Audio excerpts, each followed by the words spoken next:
Ya, sudah mulai Bisa untuk di-record. kalian ulang-ulang. Ya, sip.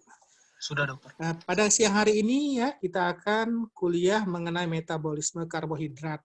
Jadi karbohidrat ini merupakan zat gizi utama yang sangat dibutuhkan manusia, ya, karena merupakan sumber energi utama. Jadi karbohidrat ini adalah zat yang paling mudah untuk dimetabolisme menjadi energi, menjadi bahan bakar. Sedangkan zat-zat lain seperti lemak dan protein membutuhkan waktu yang sedikit lebih lama ya untuk dijadikan bahan bakar. Jadi bahan bakar yang ideal itu adalah karbohidrat. Dan dari gizi juga kita karbohidrat itu berkisar sekitar 30% dari diet kita ya. Jadi jangan lebih dari 30% atau kurang. Karena kalau lebih atau kurang itu nanti akan berdampak pada tubuh kita. Kelebihan karbohidrat akan menyebabkan kita menjadi kelebihan energi, ya. Kekurangan karbohidrat akan menyebabkan kita kekurangan energi ya. Terus selanjutnya. Nah, ini pencernaan karbohidrat. Karbohidrat itu berasal dari bahan makanan yang mengandung tepung ya atau starch atau pati. Misalkan beras, roti, kemudian umbi-umbian ya. Nah, kemudian makanan-makanan yang bergula itu juga ya yang mengandung banyak gula seperti gula pasir atau sukrosa ya itu banyak mengandung karbohidrat. Nah, karbohidrat ini pertama-tama ada di dalam mulut, yaitu amilase ludah. Dia akan merubah pati atau starch atau tepung menjadi maltosa. Ya, jadi dari karbohidrat yang kompleks atau yang sederhana, dia akan menjadi oligosakarida. Ya, nah kemudian oligosakarida ini maltosa ini tidak bisa diserap oleh tubuh kita. Masih diperlukan lagi pencernaan karbohidrat. Ya, pencernaan yang kedua karbohidrat itu terjadi di usus halus, di mana oligosakarida atau polisakarida yang belum sempat dicerna itu akan dicerna menjadi monosakarida atau disakarida. Ya, nah ini seperti tepung atau pati itu akan dicerna menjadi maltosa ya oleh amilase yang diproduksi oleh pankreas. Kemudian maltose akan dicerna oleh enzim maltase yang dihasilkan oleh pankreas juga akan menjadi 2-glukosa. Laktose akan menjadi laktase, akan menjadi glukosa dan galaktosa ya. Nah, itu karena bantuan enzim laktase. Ya, kemudian sukrosa itu akan diubah menjadi glukosa dan fruktosa oleh enzim sukrase. Sukrosa ini adalah gula pasir ya. Nah, jadi kalau banyak minuman bergula ya itu akan banyak diproduksi glukosa yang akan diserap oleh tubuh kita. Selanjutnya. Nah, ini pencernaan dari karbohidrat. Dari bentuk karbohidrat yang paling umum ditemukan di dalam alam ini adalah bentuk pati dan gula otot ya. Kalau pati itu atau tepung itu kita temukan pada tumbuh-tumbuhan, pada beras ya, biji-bijian, pada umbi-umbian. Nah, kemudian bentuk gula otot itu ditemukan di hewani, produk hewani seperti daging ya, itu ada glikogen. Nah, gula dalam bentuk yang disimpan di dalam otot. Nah, kemudian makanan-makanan yang kita makan ini akan dicerna ya. Ya, tadi pertanyaan pertama itu akan terjadi di mulut dengan bantuan enzim amilase ludah atau petialin. Nah, selanjutnya dengan bantuan enzim yang berasal dari pankreas di usus halus, glukosa ini juga akan dicerna jadi lebih lanjut ya. Di mana dia akan dicerna dari polisakarida itu akan menjadi bentuk disakarida. Ya. Contoh polisakarida itu adalah glikogen, pati dan lain-lain. Sedangkan disakarida contohnya maltose, maltosa ya. Ini tulisan bahasa Inggrisnya maltose. Kalau kita bahasa Indonesia maltosa. Kemudian sukrosa. Ini gula pasir. Kemudian laktosa. Ini contoh disakarida. Nah, disakarida ini akan dicerna lagi lebih lanjut lagi sehingga dia akan menjadi monosakarida Ya, maltosa itu akan dicerna menjadi 2 molekul glukosa, sedangkan sukrosa akan dicerna oleh enzim sukrase menjadi 1 molekul glukosa dan 1 molekul fruktosa. Nah, kemudian laktosa, ya ini gula yang terkandung di dalam susu ya, akan dicerna oleh laktase, enzim laktase menjadi 1 molekul glukosa dan jadi 1 molekul galaktosa. Nah, ini yang disebut dengan monosakarida. Nah, umumnya gula itu diserap oleh usus dalam bentuk monosakarida, tetapi ada juga yang bisa diserap dalam bentuk disakarida, ya. Selanjutnya,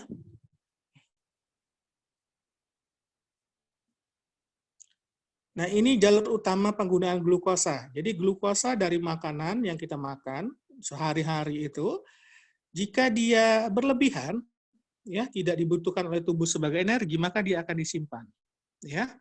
Nah, kalau tumbuhan menyimpan makan gulanya dalam bentuk pati, ya seperti tebu ya, atau ini ya umbi-umbian, padi ya itu menyimpannya dalam bentuk pati atau starch. Nah kemudian kalau dalam hewan dan manusia disimpan dalam bentuk glikogen, ya. Nah kemudian glukosa ini juga merupakan bahan baku pembuatan molekul atau zat lain. Ya, seperti yang kita pelajari kemarin, glukosa itu bisa diubah menjadi gula ribosa yang mempunyai 5 atom C ya. Nah, itu bisa menjadi asam nukleat. Kemudian bisa juga gula ini ditambahkan untuk memodifikasi protein menjadi glikoprotein, protein glikan atau menjadi polisakarida yang dimodifikasi untuk fungsi-fungsi tertentu. Nah, kemudian glukosa yang sudah kita makan, kita cerna, kita simpan dalam tubuh kita ini dapat dioksidasi, ya, atau digunakan sebagai sumber energi. Dan ini adalah sumber energi utama tubuh kita melalui oksidasi glukosa dalam proses yang disebut dengan glikolisis. Nah, glikolisis ini molekul glukosa yang terdiri dari 6 atom karbon itu akan dipecah menjadi 2 molekul pirufat. Pirufat adalah senyawa dengan 3 atom karbon, ya. Nah, jadi glukosa yang kita makan atau yang ada dalam tubuh kita ini bisa disimpan, kemudian bisa juga dimodifikasi untuk ditambahkan ke molekul lain, ya, atau juga melalui oksidasi, melalui 2 jalur oksidasi itu. Ada yang untuk menghasilkan energi yang disebut dengan glikolisis, itu akan menghasilkan pirufat, dan ada yang dioksidasi tapi untuk fungsi lain, ya, melalui jalur pentosa fosfat. Nah, ini akan menghasilkan ribosa 5-fosfat. Ini ribosa 5-fosfat ini adalah bahan baku pembentuk asam nukleat, ya. Selanjutnya. Nah, glikolisis adalah proses pemecahan heksosa. Jadi 6 atom C menjadi senyawa 3 atom C atau 2 atom C dan menghasilkan ATP, ya, adenosin trifosfat. Nah, ATP ini adalah bentuk simpanan energi, ya. Jadi mata uang atau currency untuk metabolisme dalam tubuh kita ini adalah ATP. Jadi suatu reaksi kimia yang dia membutuhkan energi, dia membutuhkan ATP sebagai sumber energinya. Dan begitu juga kelebihan energi itu yang terjadi dalam tubuh kita apabila energinya berlebih itu akan disimpan dalam bentuk ATP, ya. Jadi ATP itu adalah molekul nukleotida yang mempunyai 3 atom fosfat. Makanya namanya adenosin trifosfat. Nah, molekul fosfat ini dapat diputus-putus ya, Dek, ya. Jadi diputus-putus menjadi 2, jadi adenosin difosfat, kemudian jadi 1 adenosin monofosfat, ya. Nah, pemutusan energi ini, pemutusan ikatan fosfat ini akan menghasilkan energi. Begitu juga penggabungannya. Jadi kalau ADP ditambahkan 1 fosfat menjadi ATP, dia membutuhkan energi. Nah, itu bentuk tabungannya, ya. Nah, glikolisis ini jadi memecah struktur 6 atom C dari glukosa atau heksosa, ya. Heksosa ini bisa glukosa, bisa fruktosa, sehingga menjadi senyawa dengan 3 atom C. Ini namanya pirufat. Atau 2 atom C, ini namanya asetil-CoA, ya, dan menghasilkan ATP. Kemudian kita kenal juga istilah gluconeogenesis. Jadi gluconeogenesis ini adalah proses pembentukan karbohidrat atau glukosa dari senyawa non-karbohidrat. Nah, senyawanya itu bisa dari benda keton, ya, kemudian dari asam amino, ya, dari sumber lain selain glukosa. Nah, kemudian glukosa ini juga mempunyai jalur khusus juga, yang namanya jalur pentosa fosfat. Nah, jalur pentosa fosfat ini dia itu akan memecah glukosa dari 6C menghasilkan gula pentosa. Jadi cuma dipotong satu. Pentosa itu artinya 5, ya. 5 atom C. Nah, jadi dari 6 atom C glukosa dipotong satu menjadi pentosa. Ya. Nah, kemudian gula pentosa ini bisa digunakan untuk bahan baku penyusun asam nukleat, ya. Kemudian hasil pemotongan tersebut juga menghasilkan karbon dioksida dan satu molekul NADPH. Jadi NADPH ini adalah suatu senyawa, ya. NADPH adalah suatu senyawa tempat menyimpan elektron. Jadi kalau suatu molekul itu akan dipecah, nah maka elektronnya itu kan akan hilang dari situ, akan dipindahkan. Nah, NADPH ini adalah donor, ya, aseptor atau penerima elektron, ya, sehingga elektronnya itu tidak berkeliaran.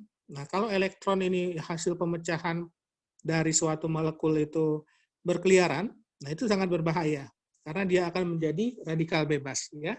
Nah, itu akan merusak struktur sel. Selanjutnya, nah kita akan menerangkan mengenai glikolisis, ya, glikolisis. Nah, glikolisis adalah proses pemecahan molekul glukosa yang dilakukan oksidasi, ya, menjadi 2 molekul pirufat serta menghasilkan ATP dan NADH, ya. Jadi ada 2 yang dihasilkan, ya, yaitu ATP dan NADH, ya. Nah, kemudian molekul ini dipecah. Molekul glukosa yang mempunyai 6 atom C dipecah menjadi 2 molekul pirufat.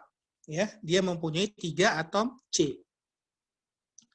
Nah, ini terjadi di sitoplasma dan tidak membutuhkan oksigen di sini, ya, karena prosesnya cuma oksidasi saja, ya, tidak membutuhkan oksigen.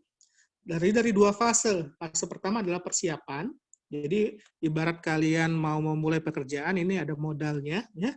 Nah, ini fase modal. Yang pertama adalah dia membutuhkan 2 ATP, ya. Jadi dia glukosa tersebut molekulnya nanti akan difosforilasi dulu. Nah, fosforilasi ini adalah proses pengikatan atom fosfat ke molekul glukosa, ya, yang namanya fosforilasi glukosa. Nah, ini penting dilakukan karena glukosa ini dia bisa keluar masuk sel, ya, melalui transporternya, ya.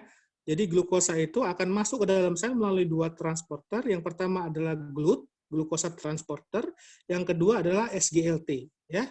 SGLT itu sodium glukosa transfer, ya, sodium glukosa transport protein atau SGLT, ya. Nah, ini apabila glukosanya itu mau dipakai sebagai sumber energi, dia harus difosforilasi dulu. Jadi diikatkan dengan 2 molekul fosfat, nanti dia akan menjadi fruktosa 1,6-bifosfat, ya. Nah, setelah itu, setelah diaktifasi, baru kita masuk ke fase 2, yaitu kita menghasilkan pirufat dan 4 ATP dari proses yang kedua. Nah, proses yang kedua ini membutuhkan banyak enzim, banyak reaksi, ada 8 atau 10, ya, nanti kita akan lihat. Nah, kemudian dari fase persiapan yang membutuhkan 2 ATP dan fase kedua yang menghasilkan 4 ATP, total ATP yang dihasilkan dalam proses glikolisis anaerob ini adalah 2 ATP bersihnya. Jadi 1 molekul glukosa akan menghasilkan 2 molekul ATP. Nah, ini jadi reaksi glikolisis lengkap, ya, di bawah itu. Jadi glukosa itu akan membutuhkan 2 NAD, ya, nikotinamid, ya, ini sama, ini nukleotida juga, ya, membutuhkan NAD. Kemudian memerlukan 2 ADP, ya, dan membutuhkan 2 fosfat. Nah, sehingga dia akan menghasilkan total reaksi glikolisis ini adalah 2 molekul pirufat ditambah 2 NADH ditambah 2 hidrogen ditambah 2 ATP dan 2 molekul air. Seperti itu, ya. Terus next. Nah, ini tadi ya. Jadi glukosa kalian lihat di kanan atas itu seperti itu, dia mempunyai struktur yang berupa seperti cincin ya. Nah, dia itu terdiri dari 6 atom karbon. Nah, glukosa ini tadi kalau dia sudah masuk sel, dia bisa keluar masuk dengan mudah. Nah, waktu tubuh kita ingin membutuhkan glukosa ini sebagai sumber energi, maka glukosa itu akan diikatkan dengan satu fosfat.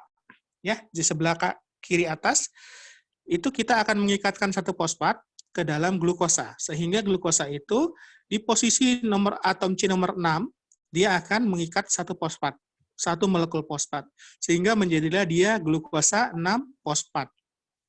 Ya. Nah, glukosa 6 fosfat ini bentuknya dia polar. Ya. Dia polar ya. Jadi sehingga dia tidak akan keluar melalui membran sel. Karena molekul-molekul yang dia nonpolar ya dia itu sangat mudah keluar masuk di membran sel. Nah, sehingga dengan diikatkan fosfat ini dia akan menjadi sangat berlawanan kutubnya dengan membran sel, sehingga dia akan makin masuk ke dalam sitoplasma ya. Nah, setelah itu dia akan diubah. Glukosa 6 fosfat ini akan diubah menjadi fruktosa 6 fosfat oleh enzim yang namanya isomerase. Ya, kalau tadi glukosa diubah menjadi glukosa 6 fosfat itu oleh enzim yang namanya heksokinase. Heksokinase ini sesuai dengan namanya, hekso itu artinya 6. Hekso itu artinya 6. Kemudian kinase itu adalah suatu aksi di mana dia melekatkan satu molekul fosfat ke suatu substrat. Ya. Nah, makanya heksokinase itu dia akan mendonorkan ya atau melekatkan satu molekul fosfat ke dalam molekul glukosa, sehingga dia akan menjadi glukosa 6 fosfat. Ya. Nah, sehingga dia akan dia akan menjadi lebih lebih polar ya. Nah, jadi dia tidak akan lari dan tidak akan keluar dari dalam sel. Nah, kemudian yang kedua, glukosa 6 fosfat ini akan diubah menjadi fruktosa 6 fosfat ya dengan enzim bantuan enzimnya namanya fosfoheksoisomerase ya. Nah, jadi isomerase ini cuma mengubah saja bentuknya ya. Bentuk glukosa diubah menjadi fruktosa, sama atomnya tetap, atom karbonnya tetap 6 ya, cuma dia dibuat isomer saja. Jadi isomer itu kalian sudah belajar di SMA kan ya, dia itu rumus kimianya sama tapi rumus bangunnya aja yang berbeda ya, rumus bangunnya berbeda dia. Nah, setelah dia diubah menjadi fruktosa 6 fosfat, kemudian ditambahkan lagi satu fosfat, sehingga akan ada 2 fosfat yang diikatkan dalam molekul fruktosa, yaitu pada atom C nomor 1 dan atom C nomor 6. Maka namanya fruktosa 1,6 bifosfat. Ya. Nah, jadi pada reaksi persiapan ini butuh 2 ATP ya. Yang pertama pada reaksi enzim heksokinase pada reaksi pertama, kemudian yang selanjutnya adalah pada reaksi ketiga, yaitu pada kinerja enzim fosfofruktokinase ya. Nah, ini membutuhkan 2 ATP. Maka dia akan menjadi molekul fruktosa 1,6 bifosfat. Nah, selanjutnya dengan bantuan enzim aldolase ya, dia akan memecah 6 karbon itu menjadi masing-masing 3 karbon. Jadi gula yang 6 karbon itu akan dipecah menjadi 2 ya, masing-masing memiliki 3 atom karbon dengan bantuan enzim aldolase. Nah, ini yang dia akan menghasilkan yang namanya glyceraldehyde 3 fosfat atau GAP lah, singkatlah GAP ya, GAP. Glyceraldehyde 3 fosfat ya. Nah, kemudian glyceraldehyde 3 fosfat ini bisa juga diubah menjadi dehidroaseton fosfat melalui enzim fosfotriose fosfat isomerase. Jadi sama dia, ya. Nah, nanti yang akan dilanjutkan kepada glikolisis tahap selanjutnya, tahap kedua, yaitu yang gula gliseraldehid 3-fosfat ini atau GAP-nya ini, ya, bukan DAP. Yang DAP itu dehidroaseton fosfat. Nah, ya, itu nanti akan dibentuk menjadi senyawa lain, ya. Selanjutnya, nah kemudian tadi, ya, gliseraldehid 3-fosfat itu dia akan masuk ke fase 2, ya. Jadi di mana dia akan diubah menjadi pirufat ujung-ujungnya nanti. Nah, untuk gliseraldehid 3-fosfat ini menjadi pirufat itu butuh ada 5 enzim lagi, ya, ada 5 reaksi lagi. Jadi total fase 1 dan fase 2 ini ada 10 reaksi, ya. Nah, fase 1 itu 5 reaksi, fase 2 itu 5 reaksi. Fase 1 tadi adalah fase modal, ya, dia membutuhkan 2 ATP. Nah, fase yang kedua ini yang menghasilkan. Dia akan menghasilkan 4 ATP dan 2 molekul NADH, ya. Nah, gliseraldehid 3-fosfat akan dioksidasi dan difosforilasi, ya, sehingga dia akan menjadi 1,3 bifosfogliserat. Nah, ini akan menghasilkan 2 NADH di sini. Nah, kemudian reaksi ke-7, ya, itu akan mengubah 1,3 fosfogliserat menjadi 3 fosfogliserat, ya. Enzimnya enzim nomor 7 itu fosfogliserat kinase, ya. Fosfogliserat kinase. Jadi fosfogliserat itu adalah substratnya, sedangkan kinase itu aksi enzimnya. Tadi kinase berarti dia memindahkan, ya, baik dia menambah atau mengurangi, jadi memindahkan unsur atau atom dari fosfat, ya. Makanya namanya kinase. Nah, kemudian dia akan menjadi 2 fosfogliserat dengan bantuan enzim enolase, dia akan menjadi fosfoenol pirufat, ya. Kemudian fosfoenol pirufat ini akan menjadi pirufat. Nah, jadi dari total glukosa itu, ya, dia akan mengalami glikolisis menjadi 2 molekul pirufat, ya. Jadi glukosa itu kan 6C, ya, atom C-nya ada 6, menjadi 2 molekul pirufat, ditambah dengan dihasilkannya 2 ATP dan 2 NADH. Nah, itu adalah hasil bersih dari glikolisis anaerob, ya. Nah, glikolisis ini terjadi di sitoplasma, ya.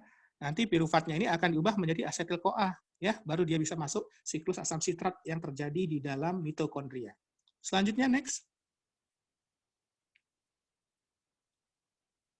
Nah, ini ya, tadi ya, ini kita mengulang sedikit lagi. Glukosa itu tadi akan dilakukan glikolisis, ya, jadi dipotong atau dicerna molekul dari glukosa ini, ya. Glukosa kan atom C-nya ada 6, kemudian akan diubah menjadi pirufat, atom C-nya 3, ya, sehingga 1 molekul glukosa akan menghasilkan 2 molekul pirufat. Itu namanya glikolisis anaerob. Hasilnya, hasil glikolisis anaerob ini selain 2 pirufat, tadi dia menghasilkan juga 2 ATP dan 2 NADH, ya. 2 ATP dan 2 NADH. Jadi ingat, glikolisis anaerob itu dari glukosa, ya, dia akan menghasilkan 2 molekul pirufat, 2 ATP dan 2 NADH. Ya, ingat itu ya. Nah, kemudian pirufat yang dihasilkan dari glikolisis anaerob ini tergantung kondisi, ya. Pada organisme tingkat rendah seperti jamur, ya, atau ragi, pirufat ini akan diubah menjadi etanol, ya, dan menjadi CO2. Nah, ini melalui proses fermentasi.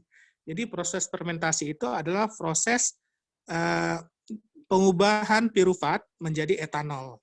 ya. Jadi kalau kalian pernah percobaan membuat tapai, ya, tape, itu kan kalian membutuhkan ragi ya. Jadi ada gulanya, air gula ditambahkan ragi, gula itu kan mengandung glukosa, nanti dia akan dipecah, kemudian ditutup, ya, ditutup kan.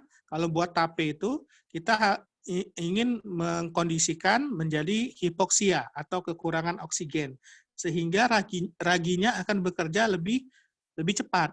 Ya, kalau kita biarkan saja peragiannya bisa lama, tapi kalau ditutup kondisi anaerob dia akan lebih cepat. Dihasilkan 2 etanol ditambah 2 CO2 ya. Ini proses pembuatan alkohol ya. Minuman keras ini seperti ini pembuatannya. Alkohol itu bisa kita gunakan untuk desinfektan ya. Ada yang 96%, ada yang 70%. Nah, ini proses pembuatannya adalah dengan menggunakan fermentasi, bantuan fermentasi dari ragi. Nah, kemudian pada kondisi aerob yang di tengah itu ya, piruvat ini akan diubah menjadi asetil-CoA ya. Jadi 2 molekul piruvat yang dihasilkan dari 1 molekul glukosa akan diubah menjadi 2 asetil-CoA ya. Nah, caranya apa? Ya, piruvat itu kan 3 atom C. Nah, sedangkan asetil-CoA itu 2 atom C.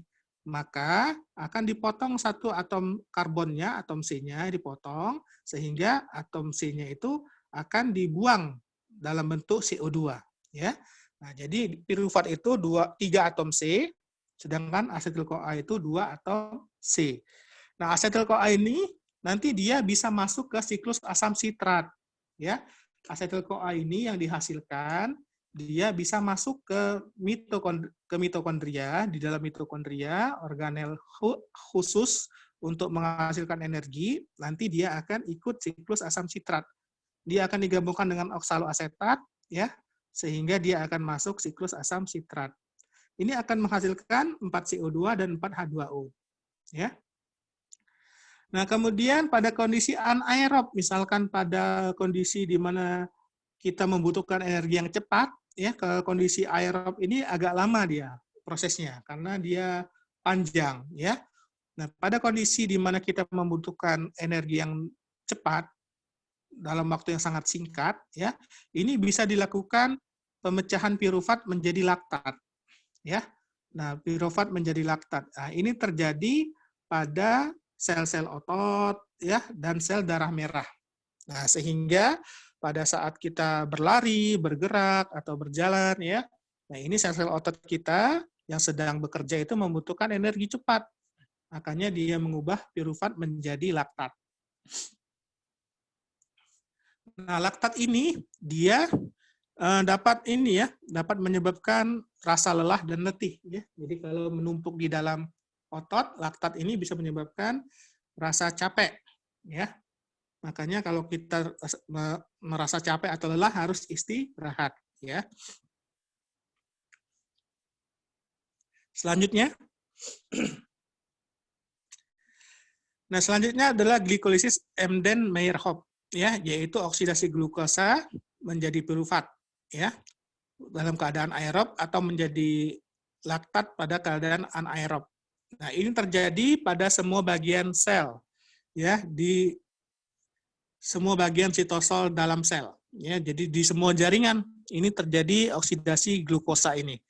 Fungsinya tadi untuk membentuk energi.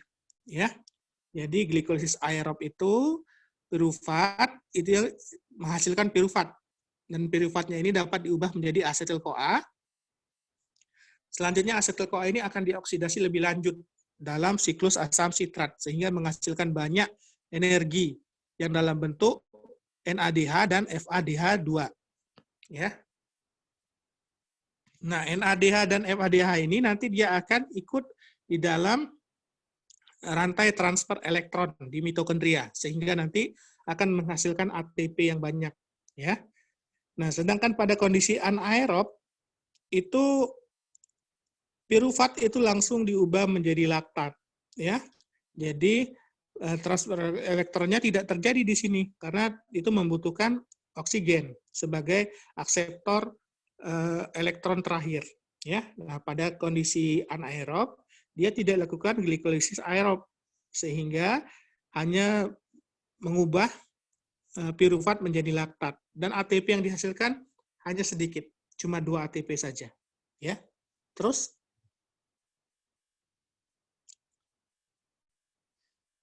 nah, ini yang terjadi pada ini ya, pada glikolisis dari glikogen dan dari pati. Jadi sumber dari glukosa yang kita makan itu bisa berupa glikogen dari otot atau bisa berupa pati ya dari tanaman ya. Nah, bentuk ini ya memerlukan 2 langkah untuk masuk ke glikolisis, yaitu pembelahan fosforilatif residu glukosa pada ujung polimer dan pengubahan dulu glukosa 1 fosfat menjadi glukosa 6 fosfat ya. Nah, jadi glukosa 1 fosfat itu diubah dulu menjadi glukosa 6 fosfat pada pemecahannya ya, pemecahan glikogen dan pati ini. Terus next.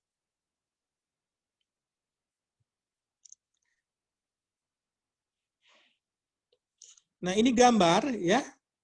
Nah, ini gambar adalah gambar jalur masuk glikogen, pati, dan disakarida dan heksosida ke tahap persiapan glikolisis. Ya, jadi pati glikogen itu adalah bentuk polisakarida. Nah, dia itu adalah rantai monosakarida yang diikat, ya, yang diikat melalui ikatan glukosidik namanya. Ya, nah ini kemudian akan dipecah, dia menjadi disakarida ya atau monosakarida ya.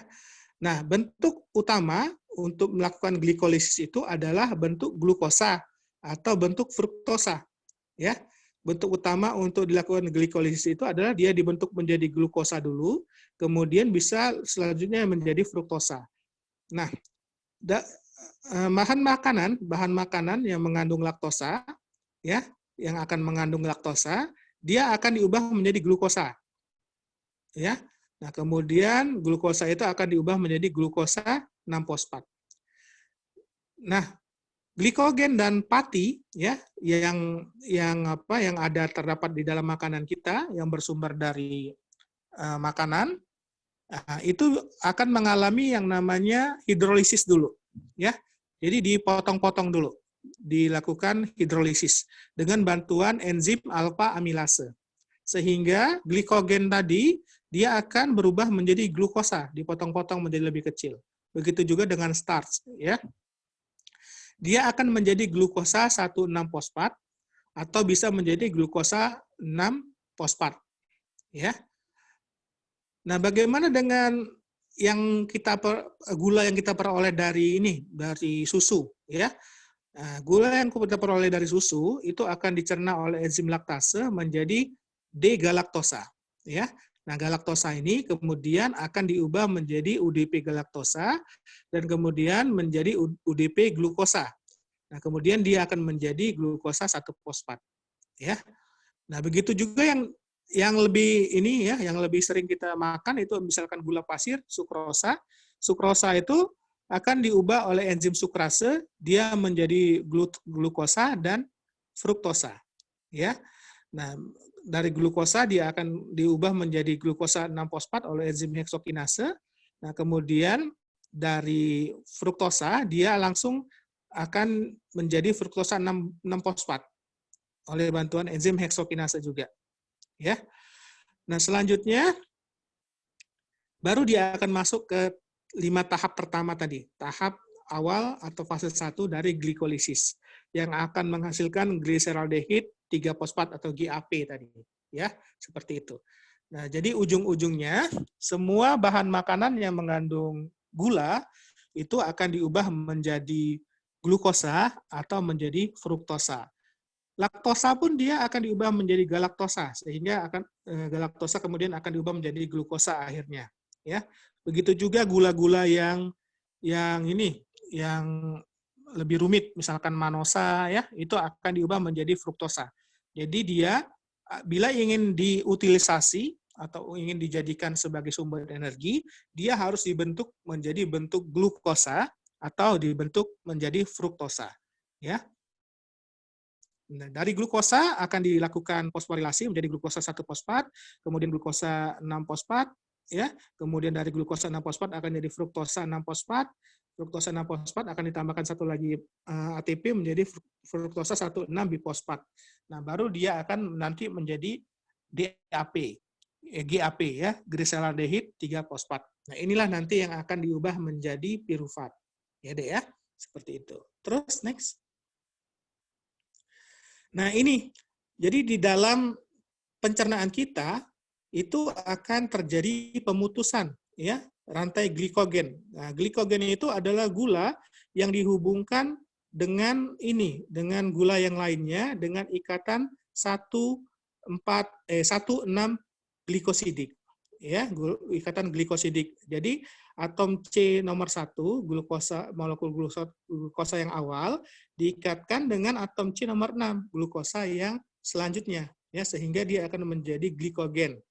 Ya. Nah, kemudian dengan bantuan enzim alfa amilase dengan bantuan air atau reaksi hidrolisis, maka dia akan dipotong-potong ya, sehingga dia akan menjadi glukosa. Nah, nanti glukosanya apabila mau dilakukan oksidasi ya, dioksidasi dilakukan glikolisis, dia akan diikatkan dengan satu fosfat sehingga dia akan menjadi sangat polar ya, sehingga dia nanti tidak bisa keluar lagi dari membran sel. Terus lanjutnya.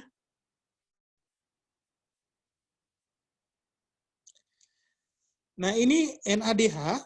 NADH itu adalah suatu ini ya, namanya molekul yang bisa menjadi aseptor elektron ya, aseptor elektron. Jadi waktu glukosa molekulnya itu 6 ya, 6 atom C menjadi pirufat ya, menjadi pirufat 3 atom C sehingga satu molekul glukosa itu akan menjadi 2 molekul pirufat ya. Nah, ini membutuhkan 2 NAD ya. Jadi NAD ini adalah nukleotida ya, nikotinamid adenin ya. NAD ini adalah nukleotida. Nah, dia bisa mengikat satu elektron ya, sehingga NAD ini bisa mengikat satu atom hidrogen. Nah, waktu glukosa diubah menjadi 2 molekul pirufat ya, itu kan ada 2 atom hidrogen yang yang dilepas waktu dia memutus rantainya itu ya. Nah, hidrogen itu akan diikatkan ke NAD ini sehingga akan dihasilkan 2 NAD ya. Nah, waktu pirufat menjadi laktat ya, waktu ini adalah glikolisis anaerob. Pirufat akan diubah menjadi laktat. Nah, dia membutuhkan donor elektron. Nah, elektronnya ini diambil dari NAD ini. Ya. Jadi, elektron yang ada di dalam NADH ya, itu akan didonorkan ke pirufat sehingga dia akan berubah menjadi laktat. Ya. Jadi terjadi keseimbangan ini. Jadi waktu glukosa diubah menjadi pirufat, dia melepaskan elektron, elektronnya ditangkap NAD sehingga dia menjadi NADH. Ya. Nah, sewaktu pirufat itu berubah menjadi laktat, pirufat ini akan melepaskan akan membutuhkan elektron. Nah, sehingga elektronnya ini akan diambil dari NADH.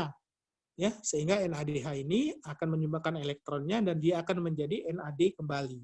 Ya, seperti itu. Selanjutnya. Nah, ini proses fermentasi ya. Tadi terjadi pada organisme jamur ya. Dia melakukan proses peragian. Jadi mengubah pirufat menjadi etanol ya. Jadi glukosa akan dipecah menjadi pirufat tadi sama melalui glikolisis menghasilkan 2 ATP ya. Kemudian akan menghasilkan 2 molekul pirufat ya. Nah, kemudian pirufat ini akan diubah menjadi etanol dan CO2.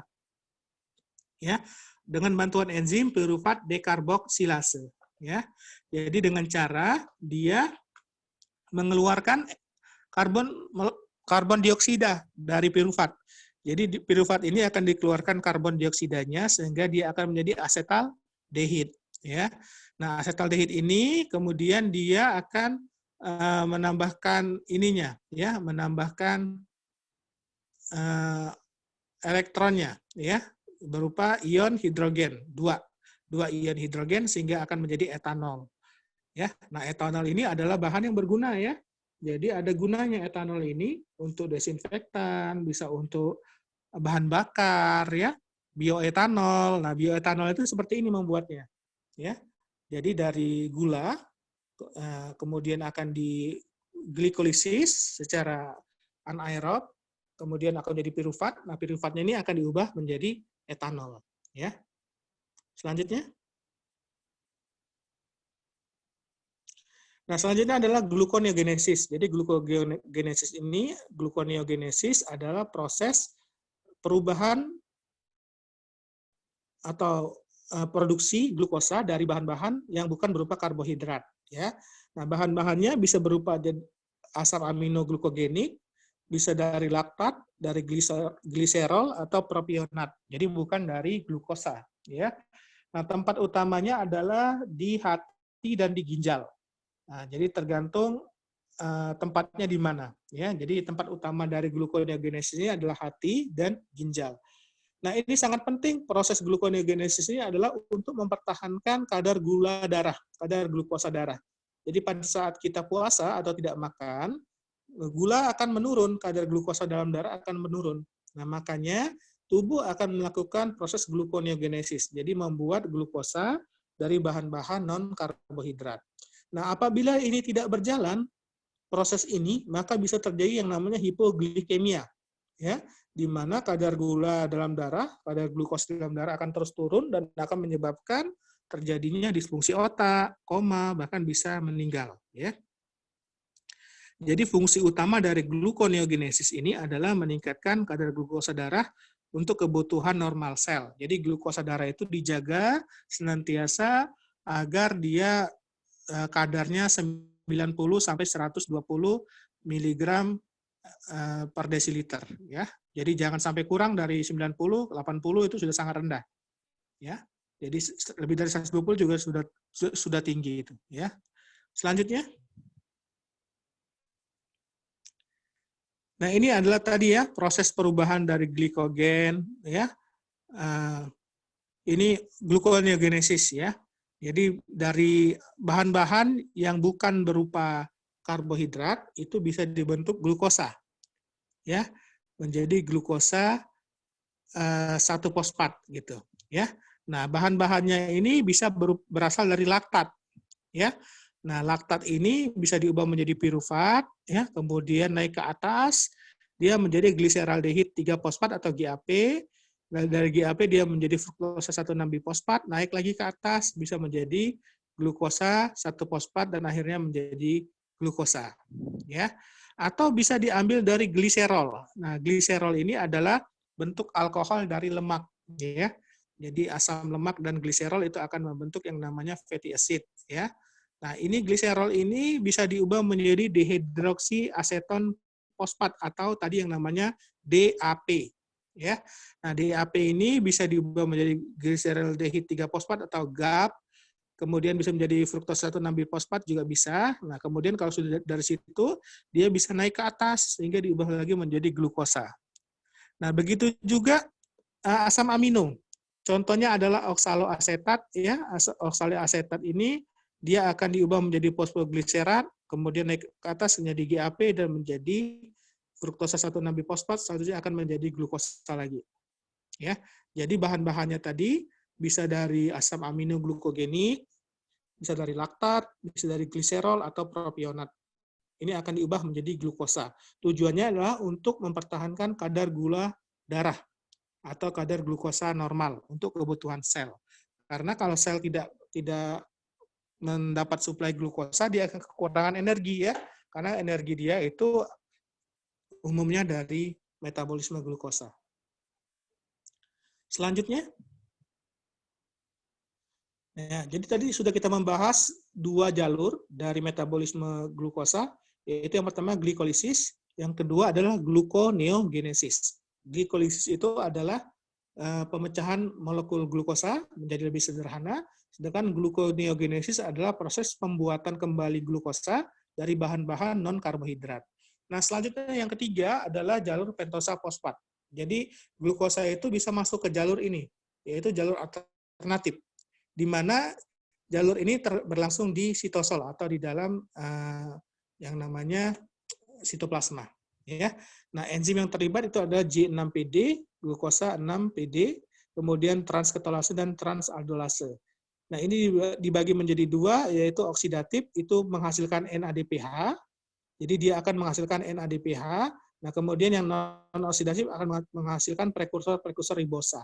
Jadi dia jalur pentosa fosfat ini glukosanya yang 6C, 6 atom C akan dipotong satu atom C-nya menjadi menghasilkan gula-gula ribosa atau yang mempunyai 5 atom C.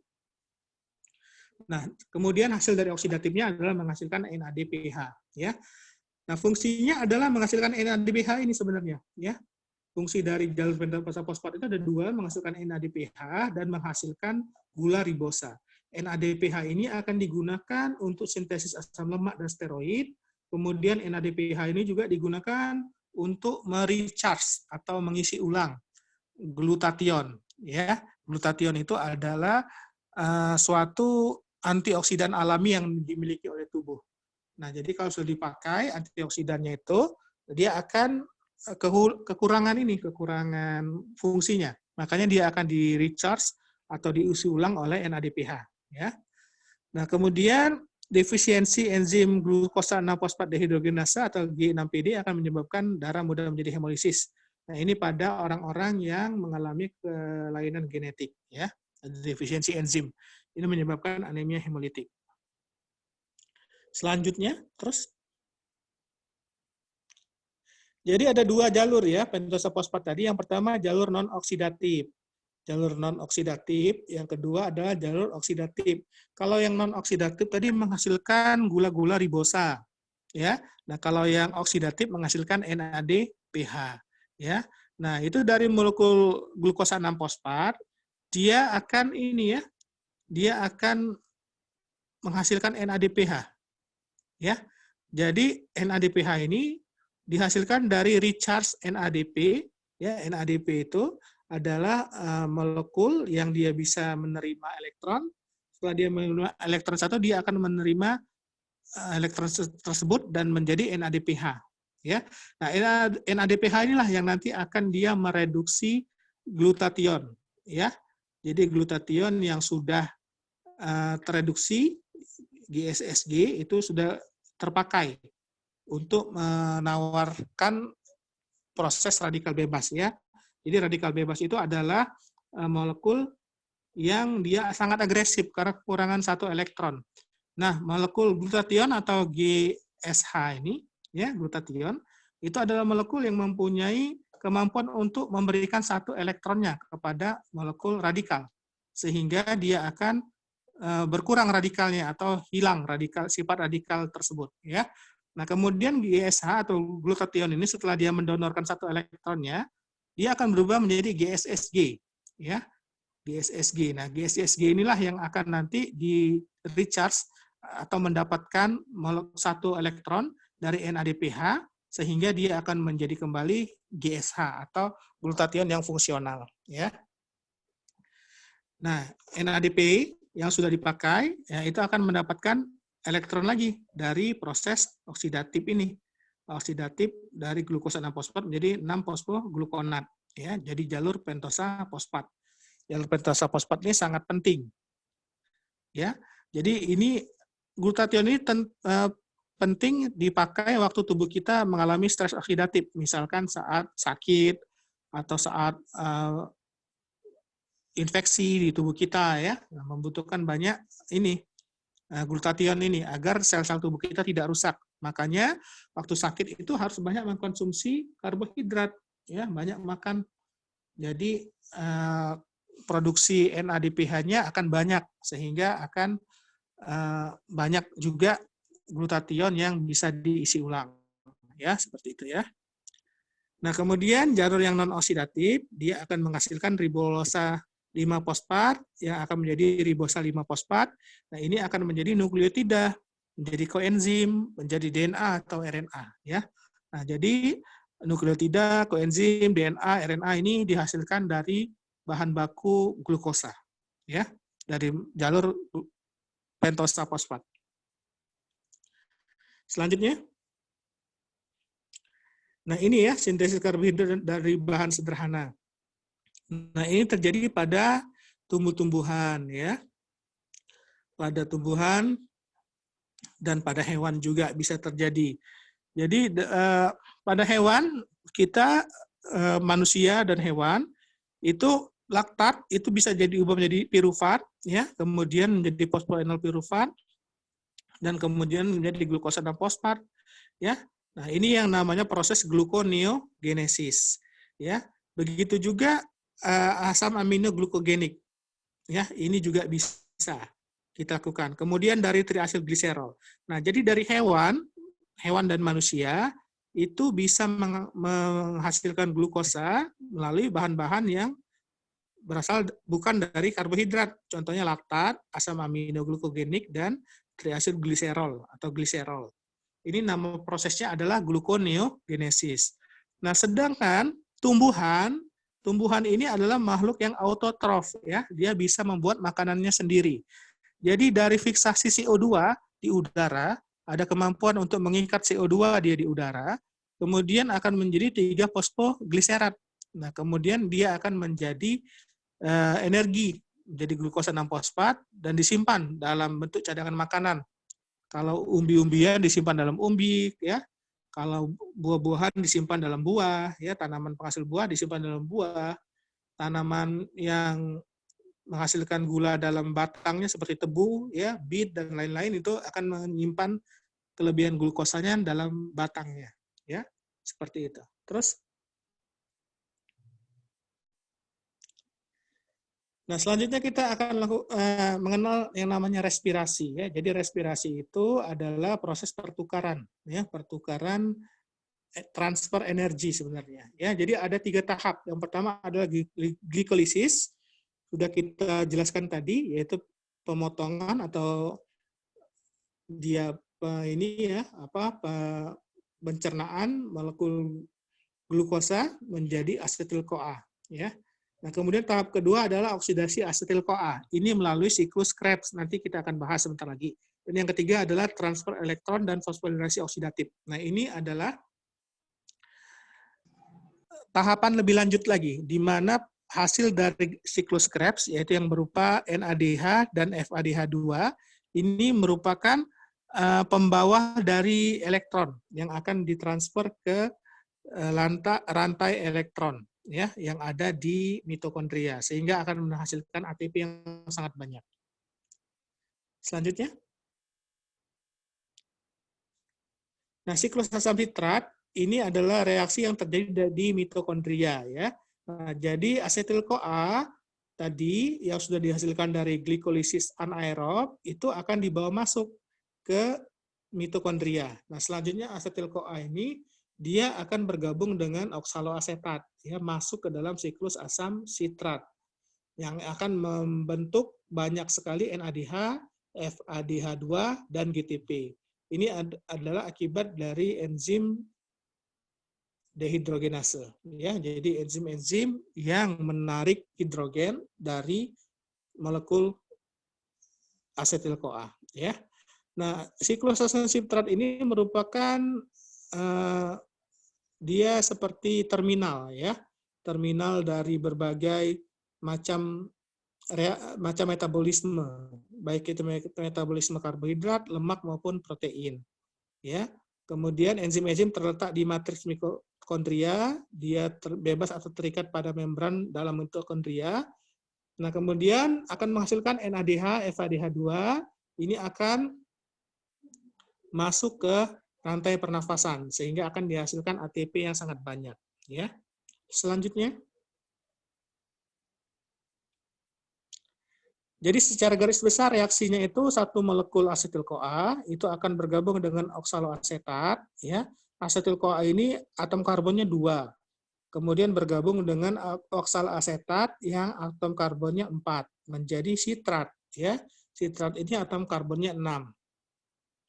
Nah, kemudian sitrat ini akan melanjutkan oksidasinya, ya, sehingga dia akan menghasilkan 2 mol CO2 dan akan kembali membentuk oksalasetat pada akhirnya. Dan dia akan menghasilkan banyak sekali yang namanya NADH dan FADH2. Ya, ini akan dibawa ke rantai elektron, ya, elektron change, rantai pernapasan elektron, ya. Selanjutnya,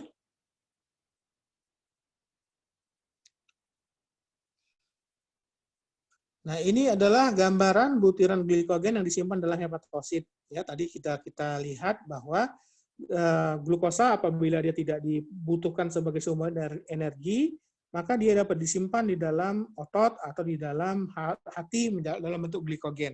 Nah, inilah butir-butir glikogen yang disimpan dalam hepatosit, ya.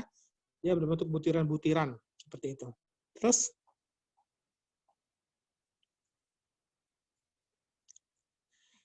nah, pada waktu tubuh kita memerlukan gula, ya, memerlukan gula untuk ditambahkan ke dalam peredaran darah kita, ya. Jadi gulanya itu pada saat kita sedang tidak dalam keadaan makan, ya, glikogen di dalam otot atau di dalam hepar itu akan direduksi, ya, akan direduksi atau dipotong-potong lagi sehingga dia akan menjadi glukosa yang bebas, ya. Nah, glukosa ini kemudian bisa dikeluarkan ke pembuluh darah sehingga dia akan beredar ke seluruh tubuh, akan dibagikan kepada sel-sel yang membutuhkan glukosa. Ya. Jadi dalam waktu 2 jam setelah makan, ya, nah itu akan mulai terjadi perombakan glikogen. Glikogen ini akan dipotong-potong lagi menjadi glukosa. Ya. Nah, glikogen ini bentuknya ada yang lurus, ada yang bercabang. Ya. Kalau yang bercabang itu terdiri dari ikatan alfa-glukosidik 1,6. Sedangkan yang tidak bercabang atau yang lurus itu namanya ikatan alfa-glukosidik 1,4. Ya, seperti itu. Selanjutnya. Nah, glikogen ini dia disintesis terutama pada saat kita setelah makan, ya. Jadi glukosa itu akan diubah menjadi UDP glukosa.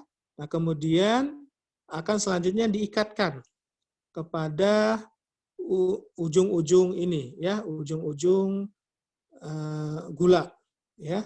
Nah, sehingga akan diikatkan ke bagian yang non produksi ujung 1, 4, ya. Jadi ikatan glukosidik 1 dan 4. Nah, apabila dia sudah cukup panjang, ya, dia akan bercabang. Nah, yang bercabang itu dia akan mengikatkan glukosa pada atom C nomor 1 dengan atom C nomor 6 glukosa yang lainnya, ya, yang disebut dengan ikatan 1,6. Ya.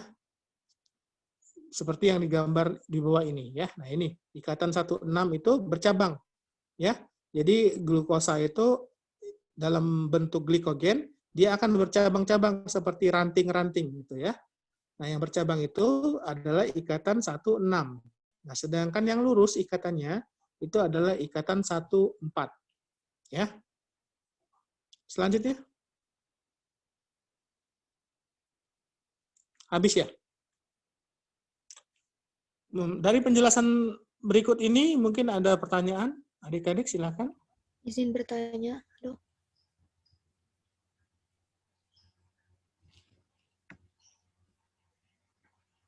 Izin bertanya, Yang Dok. mau bertanya, dipersilahkan. Izin bertanya, Dok. Iya, namanya siapa? Izin perkenalkan diri terlebih dahulu. Nama saya Azmi Adha Nur Hanifah. Mengenai yang tadi sintesis glikogen yang terakhir, Ya. Itu apa termasuk ke dalam glukogenesis dan glukogenolisis? Kemudian bagaimana membedakan dari gambar tersebut bagian yang glukogenesis dan glukogenolisis? Oke, ya. Terima kasih Hanifah. Jadi sintesis glikogen ini berbeda ya, Dek, ya. Nah, kalau glikolisis itu adalah pemecahan glukosa untuk menjadi energi, ya. Jadi kalau glikolisis itu adalah pemecahan molekul glukosa untuk menjadi energi. Molekul glukosa yang mempunyai 6 atom C akan dipecah menjadi molekul yang namanya pirufat. Ya, menjadi pirufat. Pirufat ini 3 atom C.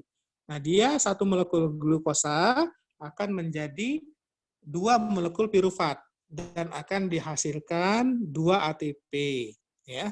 Nah, sedangkan gluconeogenesis adalah proses pembuatan kembali glukosa dari bahan-bahan yang bukan berasal dari karbohidrat.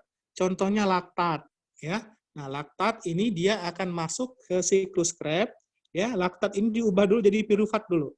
Ya, laktat diubah menjadi pirufat, kemudian dia akan masuk ke siklus Krebs, kemudian akan menjadi fosfoenol pirufat, kemudian dia akan menjadi ini, ya, glukosa.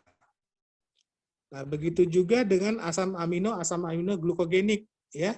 Dia akan masuk ke siklus Krebs juga, ya. Nah, kemudian dia akan diubah menjadi asetil-CoA, selanjutnya menjadi pirufat dan akan kembali menjadi glukosa. Begitu juga sterol, gliserol. Nah, ini juga bisa masuk ke siklus Krebs, ya. Nah, dia akan menjadi asetil-CoA, kemudian dari asetil-CoA menjadi pirufat. Nah, dari pirufat dia akan diubah lagi menjadi glukosa, seperti itu. Nah, apabila di dalam tubuh kita saat kita setelah makan, ya, tubuh kita akan kelebihan glukosa. Tubuh kita akan kelebihan glukosa. Karena pada saat kita makan terjadi pencernaan glukosa dan glukosa yang ada dalam saluran cerna akan masuk ke dalam pembuluh darah kita. Ya, akan penuh darah kita ini dengan glukosa. Nah, makanya ada enzim yang namanya nanti ada hormon yang namanya insulin nanti. Nah, hormon insulin ini akan memasukkan glukosa ke dalam sel, ya, karena hormon insulin ini dia nanti akan menyebabkan glukosa transporter 4 itu akan terbuka, ya, akan berpindah dari sitosol ke membran plasma, kemudian dia akan pindah ke membran sel. Nah, kemudian glukosa itu bisa masuk ke dalam sel, ya. Nah, apabila dalam sel itu ternyata energinya cukup, ya, maka glukosa ini kan nggak perlu diglikolisis, nggak perlu dipecahkan menjadi energi. Nah, makanya glukosanya itu di dalam sel hepar dan sel otot bisa disimpan dalam bentuk glikogen. Ya, maka dia akan melakukan yang namanya sintesis dari glikogen. Jadi glukosanya tidak masuk ke glikolisis, tidak masuk ke gluconeogenesis, ya, tidak masuk ke jalur pentasa fosfat, tidak, tapi dia akan disimpan. Nah, disimpannya ini dalam bentuk glikogen, ya. Jadi glukosa ini nanti akan disambung-sambungkan di dalam sel hepar sama sel otot, ya, dengan ikatan-ikatan. Jadi glukosa itu dirangkai seperti rantai. Kalau dia yang lurus itu digabungkan ikatan 1 dengan 4. Jadi digabung lurus. Nah, apabila dia sudah penuh, maka dia akan bercabang, ya, dengan pengikatan 1,6, ikatan glukosidik 1,6.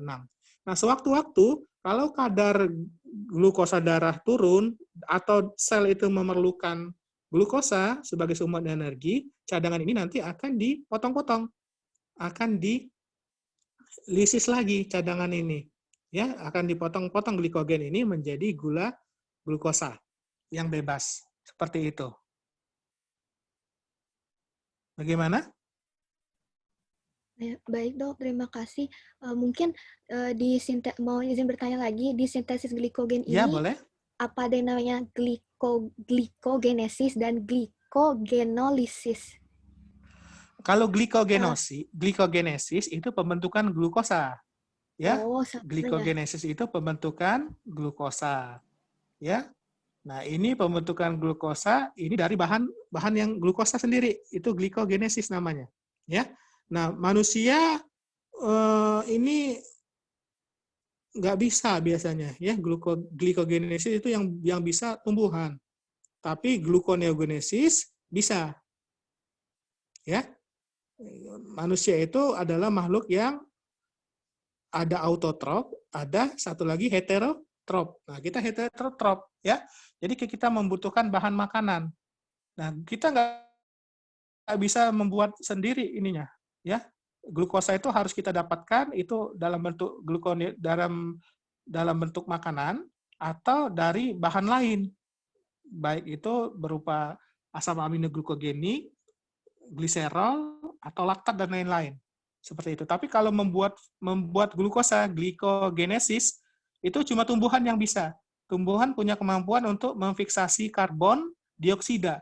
Jadi karbon dioksida itu dia akan dirangkai menjadi glukosa, ya. Jadi 6 atom karbonnya itu akan disusun oleh tanaman. Nah, yang punya kemampuan untuk memfiksasi CO2 ini cuma tanaman. Manusia dan hewan tidak bisa. Sama bakteri yang ada klorofilnya itu bisa juga dia. Seperti itu, Dek. Baik, terima kasih, Bagaimana, Dok. Fauzia? Mengerti? Iya, Dok, mengerti. Dokter, Oke. apa boleh bertanya lagi? Boleh, nggak masalah. Silakan. Bagaimana cara mengidentifikasi di metabolisme karbohidrat ini kalau tahap itu tuh katabolisme atau anabolisme? Terima kasih, Dok. Oh iya. Kalau katabolisme ya, dia itu artinya memecah, ya. Katabolisme itu memecah energi. Dia akan menghasilkan energi atau menghasilkan panas, ya, yang namanya eksorgenik. Nah, kalau kalau katabolisme itu, kalau anabolisme itu kebalikannya. Anabolisme itu endorgenik, dia membutuhkan energi, ya. Kalau katabolisme misalkan glukosa tadi ya dipecah menjadi pirufat atau asetil-CoA. Nah, kemudian kalau anabolisme itu misalkan kita menyusun protein dari asam amino itu disusun menjadi protein, ya, menjadi peptida. Nah, itu yang namanya anabolisme. Nah, anabolisme ini membutuhkan energi, bukan menghasilkan energi, tapi membutuhkan energi. Ya, jadi singkatnya, kalau dia anabolisme, dia membutuhkan energi atau panas. Kalau katabolisme, dia menghasilkan energi atau menghasilkan panas. Seperti itu. Mengerti? Mengerti. Terima kasih banyak, Dok. Nah, jadi kalau anabolisme, dari bahan-bahan yang sederhana, disusun menjadi bahan yang kompleks. Nah, sebaliknya kalau katabolisme, dari bahan yang kompleks, dipotong-potong atau dipecah-pecah menjadi bahan yang sederhana. Ya, contohnya glukosa dipotong menjadi pirufat dan asetil-CoA. Nah, itu yang namanya katabolisme. Tetapi misalkan reaksi pembentukan asam nukleat, ya, pembentukan penyusunan DNA, ya, replikasi DNA. Nah, itu yang namanya anabolisme. Pembentukan protein seperti itu. Mungkin ada lagi yang mau tanya? Izin bertanya, Dok.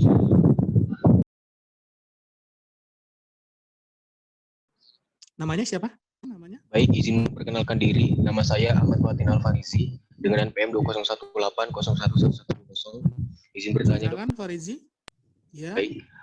Jadi, apakah pada pasien diabetes mellitus yang memiliki kadar gula berlebih dalam darahnya terdapat efek terhadap proses metabolisme glukosa dalam tingkat seluler? Itu saja, Dok. Terima kasih. Ya, sebelumnya kalian belum ya belajar ini, tapi nggak apa-apa ya, sedikit untuk ini ya, pengayaan saja. Nah, jadi pada pasien diabetes mellitus, dia itu gangguannya ada 2.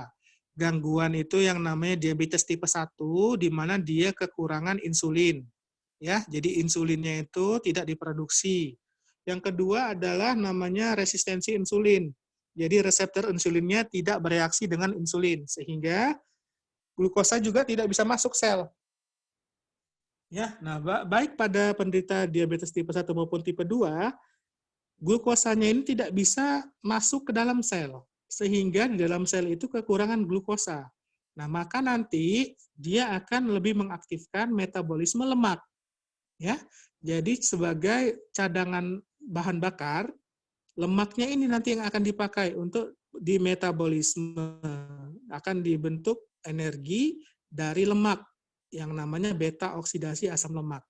Nanti kita akan belajar insya Allah pada metabolisme lemak kuliah besok. Ya, jadi pada pasien diabetes gulanya banyak di dalam darah, tetapi tidak bisa masuk ke dalam sel karena macet pintu masuknya. Ya, pintu masuknya itu macet karena kunci dari metabolisme pintu masuk glukosa itu tidak bisa dibuka, ya, sehingga glukosanya tidak bisa masuk dalam sel. Nah, selnya akan kekurangan energi. Nah, bagaimana dia bisa bertahan? Yaitu dengan menggunakan bahan bakar cadangan, yaitu lemak. Ya, kalau lemak sudah habis, dia akan bahan lain seperti protein. Protein juga akan dipecah untuk energi, ya, seperti itu. Bagaimana, Berarti Farazi? Ya. baik dok, bisa diterima. Satu lagi dok, berarti salah satu penyebab kenapa banyak pasien diabetes mellitus itu tubuhnya mengurus atau kering itu karena cadangan lemaknya banyak yang terkuras karena glukosanya tidak bisa dicerna dalam sel. Iya, benar. Glukosanya tidak bisa masuk dalam sel. Sehingga sel-sel lemaknya nanti akan membongkar cadangan lemaknya di jaringan adiposa. Jadi nanti akan sangat banyak lemak-lemak yang akan larut di dalam darah, karena lemak itu kan dia masuknya keluar masuk selnya gampang, ya. Lemak itu kan dia sama dengan membran sel komposisinya. Berbeda dengan glukosa dan protein, ya. Sama itu, kalau glukosa dia harus keluar masuk melalui transporternya, ya, bisa berupa yang namanya glukosa transporter atau SGLT tadi. Nah, tetapi kalau lemak itu bisa keluar masuk aja lewat membran sel, sehingga nanti bahan bakar cadangannya akan dikirim dari jaringan adiposa dalam bentuk asam lemak asam lemak atau gliserol, atau melalui yang namanya lipoprotein, HDL, LDL, dan lain-lain. Nanti kita akan belajar. Begitu, Farazi. Baik, terima kasih banyak dok. Ya, ada lagi yang mau bertanya? Masih ada 7 menit lagi nih. Namanya siapa? Perkenalkan, nama saya Faridi Pani dengan NPM 2018-111008. Dari penjelasan dokter ya, tadi silakan Pani. Banyak menjelaskan mengenai enzim-enzim ya dok. Sebenarnya bagaimana sih dok proses pembentukan dari enzim itu sendiri? Terima kasih. Ya, enzim itu adalah salah satu bentuk dari protein ya. Jadi protein itu ada dua, ada protein yang namanya struktural dan ada yang fungsional. Nah, enzim ini adalah protein yang mempunyai fungsi fungsional ya. Nah, jelas kalau kita yang namanya protein itu, dia harus punya yang namanya gen di dalam kromosom. Ya, jadi setiap protein yang dihasilkan dalam tubuh kita ini dia pasti punya gen, ya. Nah, mau dia enzim, mau dia protein struktural, ya. Nah, itu akan melalui proses yang namanya ekspresi genetik.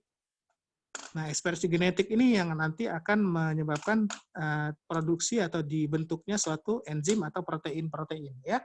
Jadi seperti yang kemarin kita kuliah, ya. Jadi ada proses transkripsi, translasi, ya. Nah, kemudian nanti setelah translasi baru akan dilakukan modifikasi dari peptida hasil translasinya, dan kemudian akan menjadi protein matang, ya.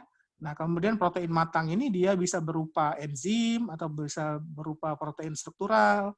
Nah, kemudian enzim ini membutuhkan beberapa pendukung, ya, seperti pH yang spesifik, kemudian suhu yang spesifik, seperti itu, agar fungsinya menjadi baik, ya. Nah, misalkan enzim-enzim pencernaan yang ada di lambung, itu pH-nya 1. Nah, enzim pepsin yang ada di lambung, dia akan bekerja pada pH yang sangat rendah, pH 1 itu. Nah, sedangkan apabila dia sudah masuk ke saluran cerna yang lebih bawah, seperti di usus halus yang pH-nya sudah 6-7, dia akan berhenti kerjanya. Seperti itu. Ya, jadi enzim itu dihasilkan dari proses ekspresi genetik. Jadi setiap enzim itu ada gennya, ya, ada gennya. Baik dok. Bagaimana? Bisa diterima dok. Terima kasih dokter. Pani, mengerti? Pertanyaan masih 5 menit. Terima kasih. Silakan yang mau bertanya lagi, sama-sama. Ada lagi yang mau bertanya?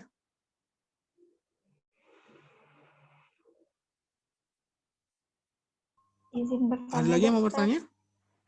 Namanya siapa? Perkenalkan, saya Jenny Puspitawati. Ingin bertanya, tadi itu kan dokter hasil bersih dari glikolisis itu 2 ATP. Tapi di fase kedua, kan masih ada 2 ATP di yang poin 7, terus 2 ATP lagi di 10, jadi 4 ATP. itu sebenarnya ada yang hilang atau gimana, Dok? Iya, jadi Puspita, di waktu fase pertama, yaitu fase modal atau fase persiapan, kan ATP-nya itu kita ngutang dulu. Jadi ATP-nya itu kita modal dulu ya untuk mengubah glukosa menjadi glukosa 6-fosfat, itu dibutuhkan 1 ATP. Kemudian setelah dia jadi fruktosa 6-fosfat, itu ditambahkan lagi ATP menjadi fruktosa 1,6-bifosfat. Nah, ini ATP-nya ini kan ngambil dari sitoplasma. ATP yang sudah ada, ini modal. Nah, selanjutnya pada fase kedua, fase konversi, di mana gliseraldehyde 3-fosfat itu akan diubah menjadi pirufat, akan terbentuk 4 ATP. Ya, 2 ATP pada enzim nomor 7 dan 2 10. Nah, sehingga hasilnya itu 4. Nah, modal kita kan 2, ya kan? Nah, kita untungnya 4. Nah, jadi keuntungan total kita cuma 2 ATP, bukan 4 ATP, karena kita sudah modal duluan 2 ATP-nya. Begitu, Puspita. Baik, Dokter. Terima kasih. Mengerti ya? Oke, karena waktu dan sebenarnya masih pengen berinteraksi sama kalian, tetapi saya ada menguji skripsi, ya. Kita cukupkan dulu di sini. Insya Allah kita besok bertemu lagi. Mudah-mudahan bermanfaat apa yang disampaikan, dan ini akan menjadikan kita semakin bertakwa kepada Allah ya. Semakin kita tahu ilmu, semakin rumit metabolisme yang ada di dalam tubuh kita, dan tidak mungkin ini akan terjadi sendiri. Jadi ini membantah orang-orang yang mengatakan bahwa kehidupan itu ada dengan sendirinya, nggak ada yang menciptakan, itu bohong ya. Jadi nggak mungkin ini glukosa, ya mungkin di atas meja kalian tiba-tiba ada laptop yang berfungsi, nggak ada yang membuat, nggak mungkin kan? Nah, makanya ini mendekatkan kita kepada Allah, pencipta kita, ya, yang semakin kita berilmu akan semakin takut kita kepada Allah, karena orang-orang yang takut kepada Allah itu orang-orang yang berilmu, ulama, ya.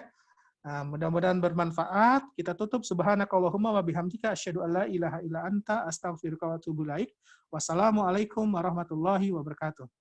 Waalaikumsalam.